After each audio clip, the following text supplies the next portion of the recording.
Salut YouTube, nous revoilà pour un épisode 7 de Qu'est-ce que c'est sur le Père Fouettard.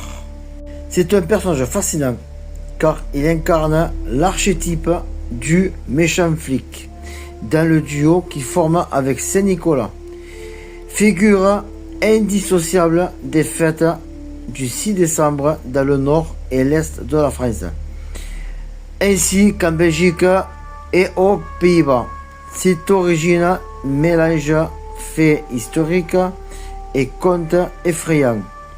Voici un résumé de son histoire entre mythe et réalité. Paragraphe 1. La légende, le boucher cruel. La légende la plus populaire et la plus ancienne remonte au IIe siècle. Elle est souvent chantée dans la célèbre comptine. Il était 3 petits enfants qui s'en allaient glaner au champ. L'histoire, 3 enfants se perdent et trouvent refuge chez un boucher. Ce dernier, au lieu de les aider, les tue, les découpe et les met au saloir comme des porceaux pour les conserver.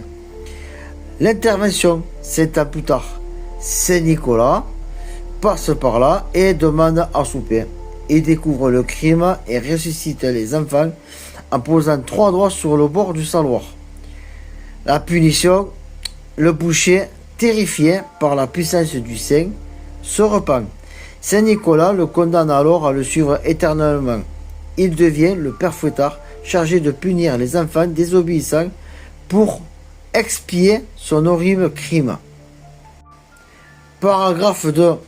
L'origine historique. Le siège de Metz, 1752. Il existe une origine beaucoup plus politique et précise qui situerait la naissance du personnage tel que nous le connaissons aujourd'hui au XVIe siècle. Le contexte, en 1552, l'empereur Charles Quint assiège la ville de Metz. Les habitants de la ville résistent héroïquement.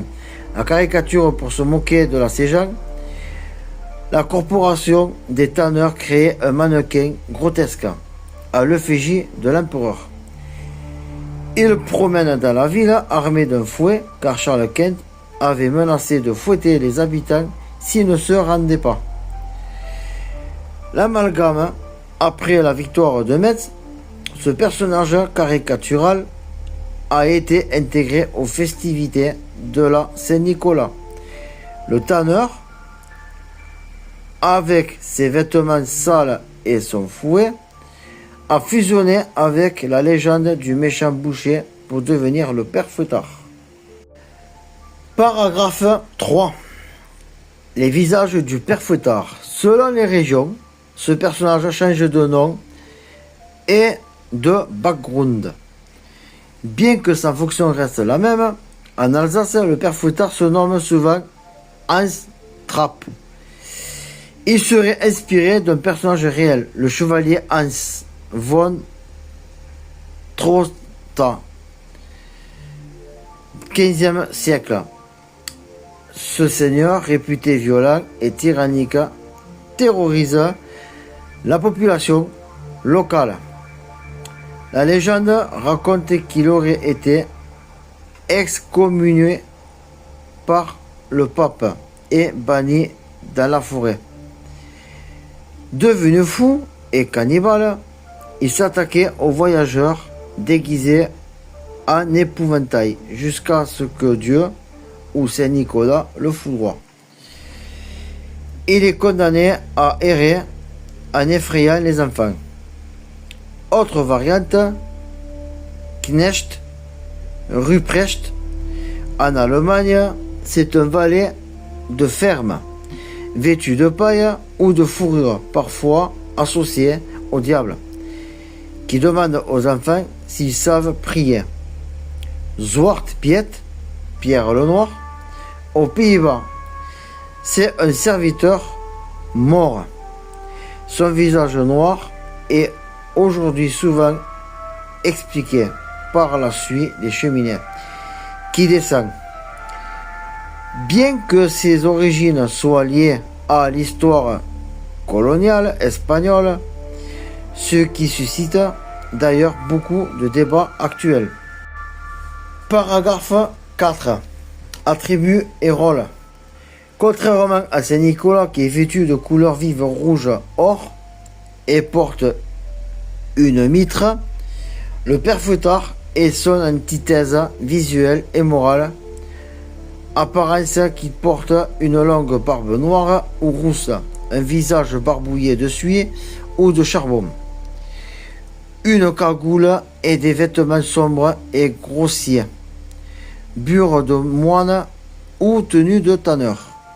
Accessoires, il tient un martinet ou des verges, c'est-à-dire des fagots de bois, pour menacer ou fouetter. Il porte un grand sac ou parfois une hotte qui sert, selon la légende, à emporter les enfants méchants.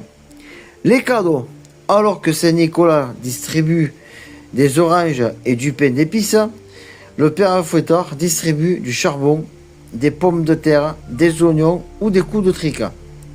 En résumé, le père Fouettard est une figure pédagogique de la peur. Il sert de contrepoint nécessaire à la bonté de Saint-Nicolas. Pour que la récompense ait de la valeur, la menace de la punition doit être tangible. Il incarne l'hiver rude, la saleté et la sévérité face à la lumière et à la générosité du saint protecteur. Et voilà, c'est tout pour aujourd'hui avec cette petite courte vidéo. Je vous remercie de l'avoir regardé, liké, et si vous voulez vous abonner à la chaîne, regardez d'abord les concepts qu'il y a dessus. Et si ça vous plaît, abonnez-vous, sinon ne vous abonnez pas, pour éviter de vous désabonner par la suite.